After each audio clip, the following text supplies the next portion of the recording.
ஒவ்வொரு அனிவர்சரிக்கும் கிஃப்ட் பண்ண ஜுவல்ஸோட ரெடி ஆயிட்டேன்.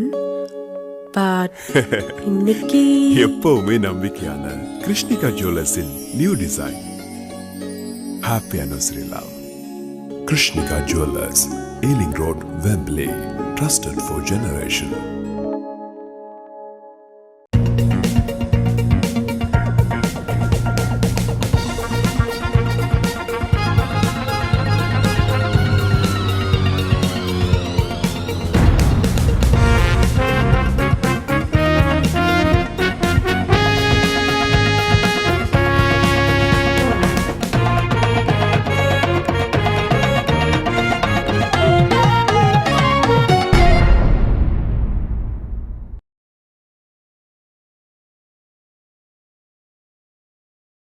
அனைத்துலக உயிரோடை தமிழ், ILC தமிழ், உயிரோடை தமிழில் அன்பர்களே, இன்றைய நிகழ்ச்சியில் நாங்கள் குர்திஸ்தான் ஒர்க்கர்ஸ் பார்ட்டி, அதாவது KPP என்று சொல்லுவார்கள், இந்த அமைப்பு சமீபத்தில் ஆயுதங்களை ஒப்படைப்பதாகவும் போராட்டத்தை கைவிடுவதாகவும் சமீபத்தில் செய்திகளூடாக பார்க்கக்கூடிய இருந்தது. பலருடைய வேண்டுகோளுக்கு நாங்க இன்று நாங்கள் இந்த நிகழ்ச்சியில் இந்த அமைப்பு எவ்வாறு உருவாக்கப்பட்டது, இந்த அமைப்பினுடைய நோக்கம் என்ன காரணத்துக்காக இந்த போராட்டம் முடிவுக்கு வந்திருக்கின்றது, சமாதானத்துக்கு போயிருக்கிறார் என்ற விடயங்களை பார்ப்போம். இந்த விடயங்களை என்னோடு உரையாடுவதற்காக இங்கே பொறியியல் ஆய்வாளர் அரசவர்கள் இணைந்திருக்கின்றார். வணக்கம் அரசவர்களே. வணக்கம். அனைத்துலக உயிரோட தமிழ் உறவுகளுக்கு அன்பு கலந்த வணக்கம்.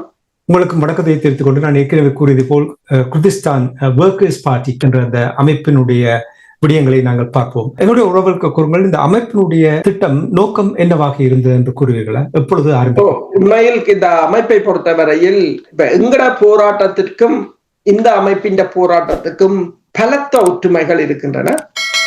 1970களில் இந்த அமைப்பு வந்து குர்திஸ் இன மக்கள் இந்த விடுதலைக்காக அவர்களின் சுய நிர்ணய உரிமையுடன் கூடிய ஒரு தனி நாட்டை அமைப்பதற்காக உருவாக்கப்பட்டது.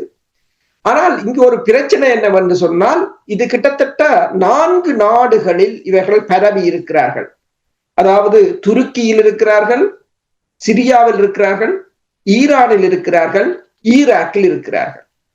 அப்ப இந்த 4 நாடுகளிலும் இவர்கள் பரவி இருக்கிறார்கள். இந்த 4 நாடுகளிலும் உள்ள இடங்களை கொண்டுதான் இவர்கள் இந்த நாட்டை நிறுவ வேண்டும். இது ஒரு சிக்கலான விடயம். எங்கட போராட்டத்தை பொறுத்தவரையில் கிட்டத்தட்ட ஒரு நாட்டுக்கு, ஆனால் இது 4 நாடுகள் இதில் சம்பந்தப்பட்டது. அதில் இந்த துருக்கியில் இருப்பதுதான் குர்திஸ்தான் ஒர்க்கர்ஸ் பார்ட்டி, PKK என்று சொல்வது. இந்த பார்ட்டி வந்து 1970களில் போராட்டத்தை ஆரம்பித்தாலும் 1984ஆம் ஆண்டுதான் அதிண்ட ஆயுத போராட்டம் ஆரம்பித்தது. கிட்டத்தட்ட 40 வருட போராட்டம். துருக்கியில் மட்டும் கிட்டத்தட்ட 40,000 பேருக்கு மேல் கொல்லப்பட்டிருக்கிறார்கள். ஆனால் அதன் தலைவர், அதன் நிறுவனர் வந்து அப்துல்லா ஒகலன் என்றவர். அவரை 1999ஆம் ஆண்டே துருக்கி கைது செய்து அவர் சிறையில் தான் இருக்கிறார். ஆனால் சிறையில் இருந்தபடிதான் இந்த அமைப்பை வழி நடத்துகிறார். அதாவது இந்த போராட்ட அமைப்பு அவரைத்தான் இப்போதும் தலைவராக ஏற்று செயற்படுகிறது. ஆனால் இப்ப அனாலிஸ்ட் என்ன கூறுகிறார்கள், ஏன் இந்த போராட்டத்தை இவர்கள் முடிவுக்கு கொண்டு வந்தார்கள் என்றால், ஒன்று, அந்த அமைப்பு மிகவும் ஒரு பலவீனமாக மாறிவிட்டது. ஏனென்றால் அவர்கள் இந்த முதல் இருந்த கொள்கைகள் இருந்து பல மாற்றங்கள். உதாரணமா நீங்கள் பார்க்கலாம், இப்ப சிரியாவில் இருக்கின்ற அமைப்பை நீங்கள் பார்க்கலாம். அப்ப துருக்கியில் இருக்கின்ற அமைப்பை பொறுத்தவரையில் PKK ஆக இருந்தாலும், இப்ப சிரியாவில் இருக்கின்ற அமைப்புகள் அல்லது ஈரானில் இருக்கின்ற அமைப்பு, ஈராக்கில் இருக்கின்ற அமைப்புகள், அவர்கள் வெவ்வேறு குழுக்களாகத்தான் இயங்குகிறார்கள். இப்ப சிரியாவில் பார்த்தீங்கன்னு சொன்னால் டெமோக்ராட்டிக் யூனியன் பார்ட்டி என்று ஒன்று இருக்கின்றது, PYD என்று. அதன் ஒரு இராணுவ பிரிவாக இருக்கின்றது த பீப்புள்ஸ் டிஃபென்ஸ் யூனிட் என்று, YPG என்று சொல்றது, அது ஆயுத பிரிவு. பிறகு அது ஒரு பிரிவாக இருக்கிறது சிரியன் டெமோக்ராட்டிக் போர்சஸ் என்று சொல்றது, SDF என்று இருக்கின்றது. அதன் ஒரு பகுதி YPG என்ற ஒரு பகுதி இருக்கின்றது. இப்ப இந்த அமைப்புகள் உங்களுக்கு தெரியும், சிரியாவில் இடம்பெற்ற உள்நாட்டு சண்டையின் போது அந்த நாட்டின், அதாவது அமெரிக்காவுடன், மேற்குலக நாடுகளுடன் இணைந்து ISIS-க்கு எதிராக தாக்குதலை நடத்துகிறோம் என்று சொல்லி, சிரிய படைகளுக்கு எதிராக தாக்குதலை நடத்துகிறோம் என்று சொல்லி ஒரு பகுதியை அவர்கள் தங்கள் கட்டுப்பாட்டுக்குள் கொண்டு வந்திருந்தார்கள். ஆனால் பிரச்சனை என்னவென்று சொன்னால், பின்னர் அவர்கள் துருக்கி மீதான தாக்குதல்களை ஆரம்பித்த போது துருக்கி நேட்டோவில் இருக்கின்ற நாடு.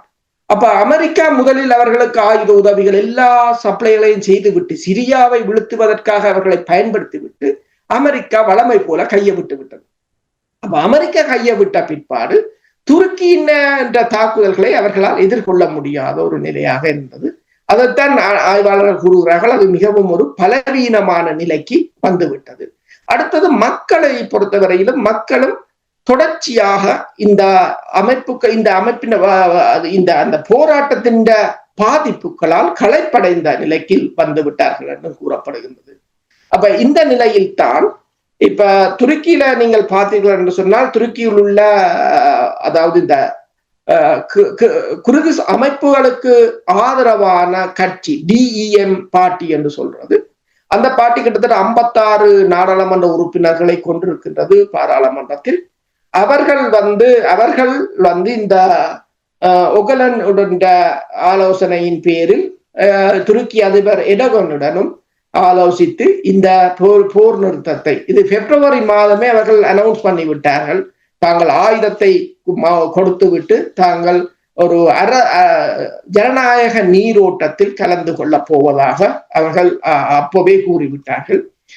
அதன் ஒரு முதற்கட்டமாக இந்த வாரம் 30 போராளிகள் தங்கள் ஆயுதங்களை ஒப்படைத்திருந்தார்கள். நீங்கள் இதுகள் அந்த காணொளிகளில் பார்க்கலாம். ஆனால் இந்த ஆயுதத்தை ஒப்படைத்த போது போராளிகள் அழுதார்களே தவிர மக்கள் அதில் கைதட்டி ஆரவாரம் செய்தது ஒரு அனைத்துலக ஊடகங்களில் இருவிதமான கண்ணோட்டத்தை தான் கொடுத்திருந்தது. என்றால் அந்த மக்களை பாதுகாப்பதற்காக வைத்திருக்கப்பட்ட ஆயுதங்கள் கொடுக்கப்படும் போது அவ்வாறான ஒரு வரவேற்பு, அதை வரவேற்றது என்பது ஒரு விமர்சனத்துக்குரியதாகத்தான் பார்க்கப்பட்டது. ஆனால் இந்த ஆயுத ஒப்படைப்புக்கு பின்னர் பேசிய பெண் தளபதி வந்து பேஸ் ஹொசர் அவர் ஒன்றை கூறியிருந்தார். இதில் முதல் கட்டம், அதாவது பிரைமரி கண்டிஷனாக வந்து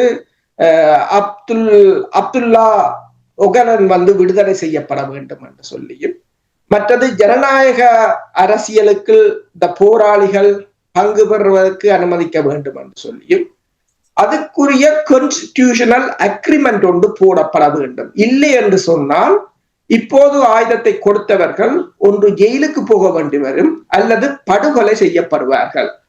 அதை அப்படியே விட்டு, இதுதான் இலங்கையில் நடந்தது. இப்ப முள்ளிவாய்க்கால் இடம்பெற்ற இந்த விதமான உடன்பாடுகளும் இல்லை. அமெரிக்கா அதற்கு நின்றாலும் சரி, இந்தியா நின்றாலும் சரி, யாரும் அந்த போராளிகளுக்கு அடுத்தது என்ன செய்ய வேண்டும், அவர்கள் அரசியலில் நீரோட்டத்தில் இணைவதற்கான எந்த ஒரு கான்ஸ்டிடியூஷனும் அங்கு உடன்பாடுகளும் எட்டப்படாமல் முடித்தார்கள். அதற்கு இந்தியா காரணமாக இருக்கலாம். ஏனென்றால் இவர்களை அரசியலுக்கு விட்டால் அரசியல் ரீதியாக ஜனநாயக ரீதியாக இவர்கள் மீண்டு வளர்ந்து விடுவார்கள் என்பதற்காக துடைத்தளிக்கப்பட்டார்கள். அதைத்தான் கண்காணிப்பில் இந்த விடயங்கள் நடைபெற்றுக் கொண்டிருக்கிறது, ஆயுதங்களை ஒப்படைப்பது.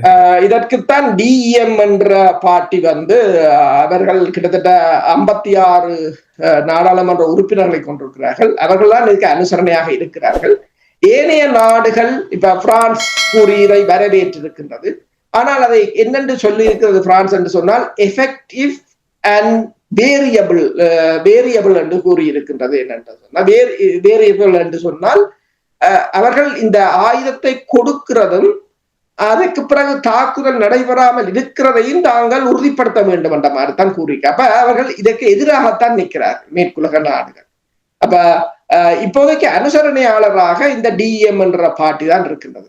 அதைத்தான் இந்த பெண் போராளி கூறுகிறார். இந்த டிஎம் பார்ட்டி இருந்தாலும் இப்படி ஒரு கான்ஸ்டிடியூஷனல் அக்ரிமெண்ட் இல்லாமல் விட்டால் தாங்கள் கொல்லப்படுவோம் அல்லது ஜெயிலுக்கு தாங்கள் போக வேண்டிய ஒரு நிலை வரும். இதுதான் நாங்கள் இலங்கையில் இடம்பெற்றது.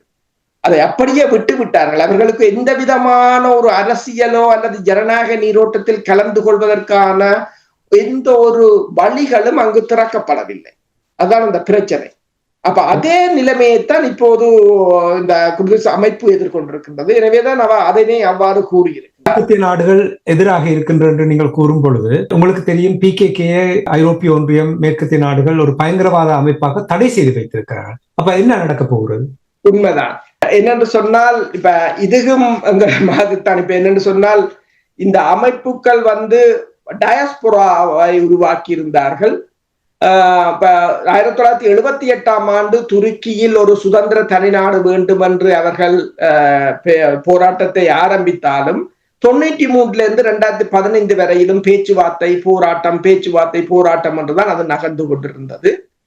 இப்ப நீங்கள் பார்த்தீர்கள் என்று சொன்னால் இந்த அமைப்புகள் இப்ப பிரித்தானியாவிலேயோ ஐரோப்பிய ஒன்றியத்திலேயோ இவர்கள் ஒரு பல டயஸ்பொரா அமைப்புகளை நடத்தி வந்தார்கள்.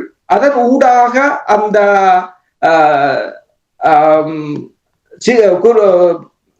குர்திஸ்தான போராளிகளுக்கான ஆதரவுகளையும் உதவிகளையும் வழங்கி வந்தார்கள்.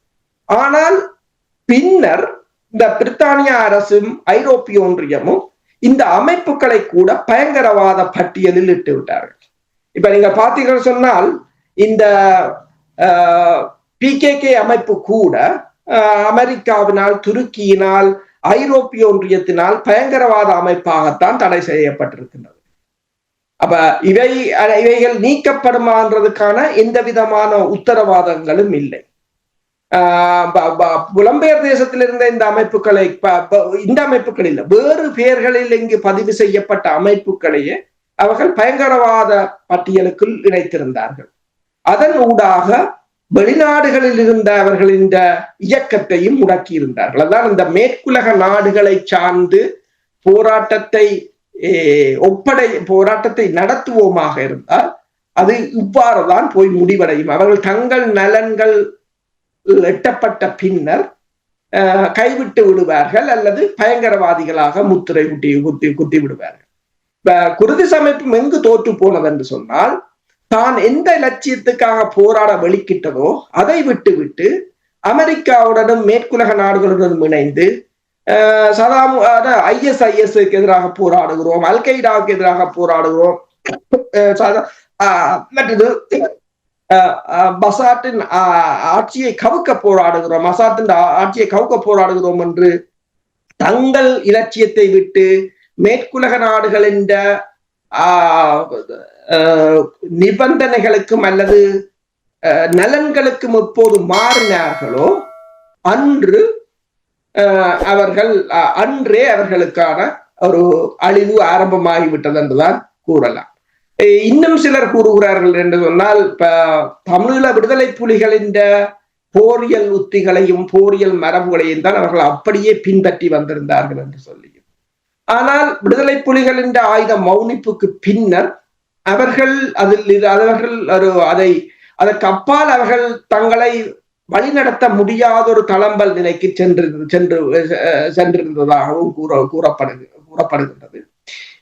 விடுதலை புலிகளை இந்த மேற்குலக நாடுகள் பிராந்திய வல்லரசுகளுடன் துணையுடன் அளித்ததற்குரிய காரணமும் இந்த அனைத்துலகத்தில் இருக்கின்ற ஏனைய போராளிகள் அமைப்புகளுக்கும் அது ஒரு பாடமாகவும் அவர்களை ஒரு அச்சுறுத்தலாகவும் தான் அவர்களை அதை செய்திருந்தார்கள். இப்போது இந்த ஆயுத ஒப்படைப்பை கூட ஒரு பலவீனமான நிலையில் வைத்துத்தான் ஆய்வாளர்கள் பார்க்கிறார்கள். அமைப்பில் இருந்த போராளிகளுக்கு என்ன நடக்கும்? இப்ப உங்களுக்கு தெரியும், நீங்கள் ஏற்கனவே கூறினீர்கள் இலங்கையில் எவ்வாறு நடந்தது என்ற விடயங்களையும் கூறினீர்கள். ஆனால் இப்ப ஒரு சர்வதேசத்தினுடைய பார்வையில் இருக்கும் பொழுது அங்கிருக்கின்ற PKK போராளிகளுக்கு உயிர் ஆபத்து இருக்கின்ற என்று நீங்கள் நம்புகிறீர்கள்? உண்மைதான். என்னென்னு சொன்னால், இப்ப பலர் PKK-க்கு ஆதரவாக இருந்த கட்சிகளின் தலைவர்கள் கூட சிறையில் இருக்கிறார்கள். இந்த வருடம் கூட 2 அதாவது இந்த DEM என்ற ஒரு கட்சி தான் துருக்கியில் இந்த அமைப்புக்கு ஆதரவான கட்சி. அந்த கட்சியை சேர்ந்த 2 துணை மேயர்களும் ஒரு நகரசபை உறுப்பினரும் கைது செய்யப்பட்டு தடுப்பு காவலில் வைத்திருக்கிறார்கள். எடோகன் அவர்கள் இந்த நடவடிக்கையை மேற்கொண்டதுக்குரிய காரணம் தனது அரச தலைவர் தேர்தலுக்கான ஆதரவுகளை பெறுவதற்காக என்று கூறப்படுகின்றது. அவ்வாறு ஆதரவுகளை பெறுவதற்காக என்று கூறினாலும் அவர் பிரதான எதிர்க்கட்சியின் ஜனாதிபதி வேட்பாளரை அண்மையில் ஊழல் குற்றச்சாட்டின் அடிப்படையில் கைது செய்து அடைத்திருந்தார். அதற்கு எதிராக இடம்பெற்ற போராட்டங்களை கூட வன்முறையாகத்தான் அடக்கியிருந்தது துருக்கி. இப்போது ஒரு பயங்கரவாதத்தில் இருந்து துருக்கி விடுபட்டு விட்டது என்று டெரர் ஃப்ரீ டர்க்கி என்று அவர்கள் கூறுகிறார்கள். இது பிராந்தியத்தில் அமைதியை ஏற்படுத்தும் என்றும் கூறுகிறார்கள்.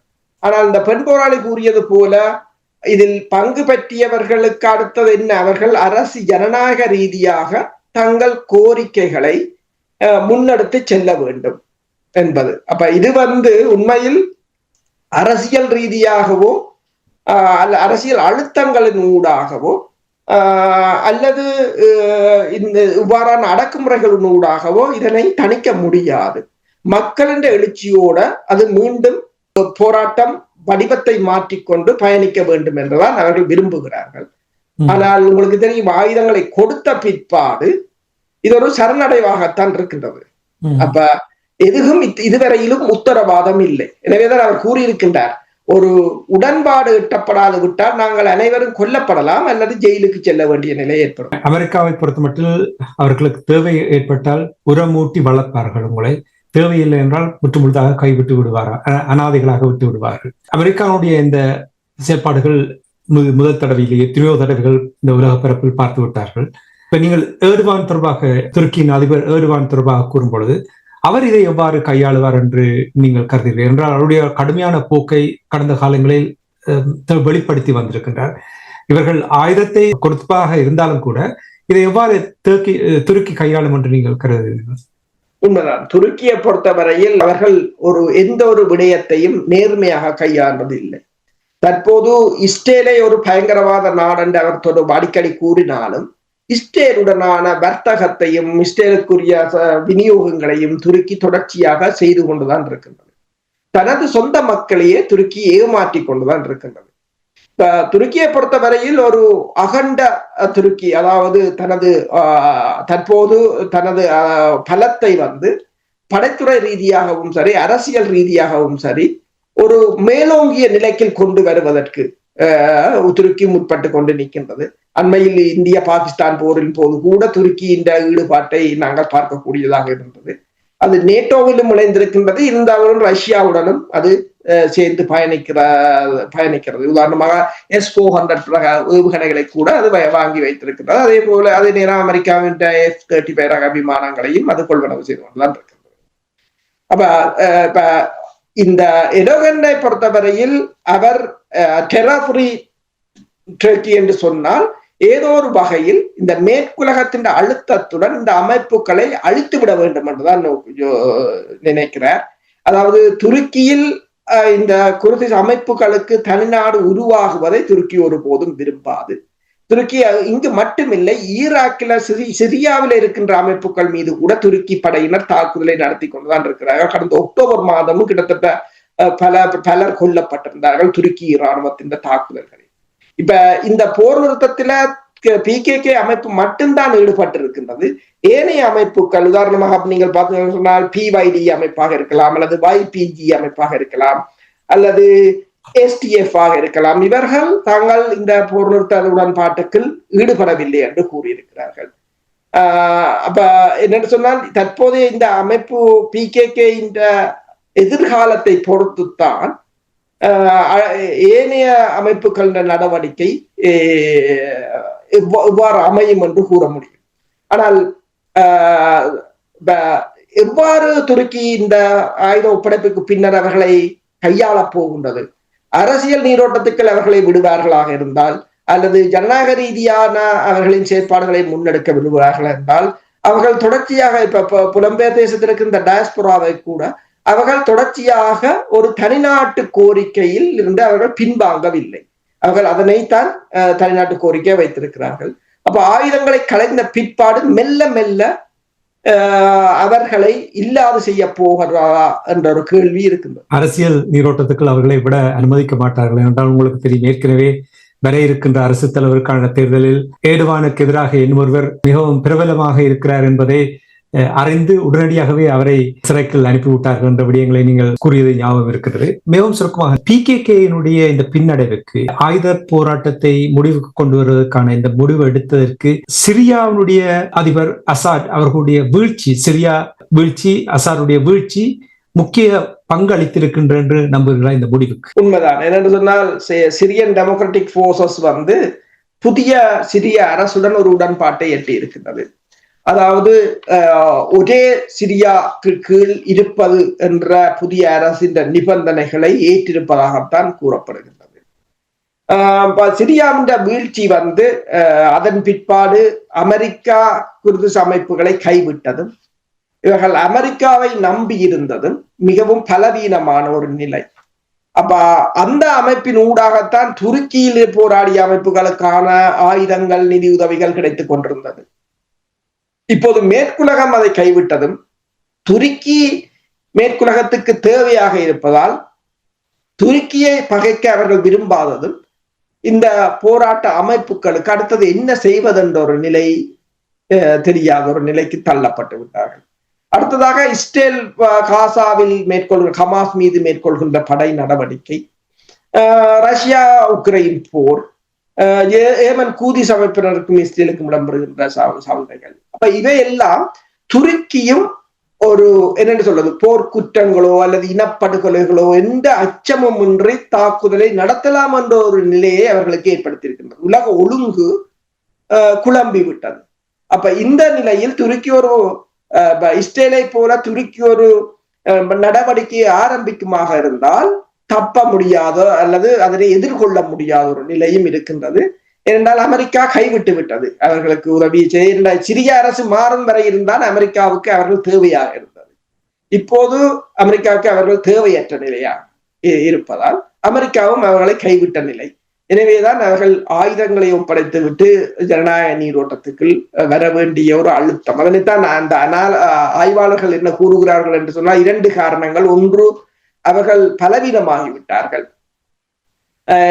2வது, இந்த தொடர்ச்சியான போராட்டங்களால் மக்களும் களைப்படைந்து விட்டார்கள். உண்மைதான். இரட்டை போக்குள்ள புவிசார் அரசியலும் நாடுகளுடைய கையாளுகின்ற விதங்களும் வினோதமாக இருக்கின்றது. இந்த விடயங்களை கேட்கும் பொழுது, இந்த போராட்டங்களை முடிவுக்கு கொண்டு வரும் பொழுது இவ்வளவு உயிர் ஆபத்து இருக்கின்றது என்பதை நீங்கள் இப்பொழுது கூறியிருக்கிறீர்கள். பொறுத்திருந்து பார்ப்போம் PKK முடிவு எவ்வாறு மாற்றத்தை கொண்டு வரப் போகின்ற என்பதை நாங்கள் இன்னும் சில மாதங்களில், இன்னும் சில ஆண்டுகளில் அதற்கான எடுக்கின்ற முடிவுகளை நாங்கள் பார்க்கக்கூடியதாக இருக்கும் என்பதை கூறிக்கொண்டு இன்றைய நிகழ்ச்சியில் இணைந்து PKK தொடர்பாக அவர்களுடைய ஆயுத போராட்டம் முடிவுக்கு வந்தது தொடர்பாக பயந்து கொண்டமைக்காக அன்பர்கள் சார்பாக நன்றியை கூறிக்கொண்டு மீண்டும் இன்னும் ஒரு நிகழ்ச்சியில் இணைந்திருப்போம். அதுவரைக்கு நன்றி, வணக்கம். நன்றி, வணக்கம். எமது பார்வையாளர்களுக்கு வணக்கம். மக்களின் குரலாய் ஓங்கி ஒலிக்கும் இலக்கு மின்னிதழ் மற்றும் உயிரோடை தமிழ் வானொலி ஆகிய இவ்விரு ஊடகங்களும் உங்களைப் போன்ற எமது நேயர்கள், நண்பர்களின் ஆதரவிலேயே இயங்கி வருகின்றன. மிக குறைந்த வளங்களுடன் பல இடர்கள் மற்றும் தடைகளை தாண்டி பயணிக்கும் எமது ஊடகங்களின் பணிகள் மேலும் வளர உங்களால் முடிந்த நிதியுதவியை வழங்கி இன்னும் காத்திரமான செயற்பாடுகளை முன்னெடுக்க உதவுமாறு மிகவும் பணிவன்புடன் வேண்டி நிற்கின்றோம். உங்கள் பங்களிப்பு உங்களின் உரிமை குரலாய் ஓங்கி ஒலிக்கும். நன்றி.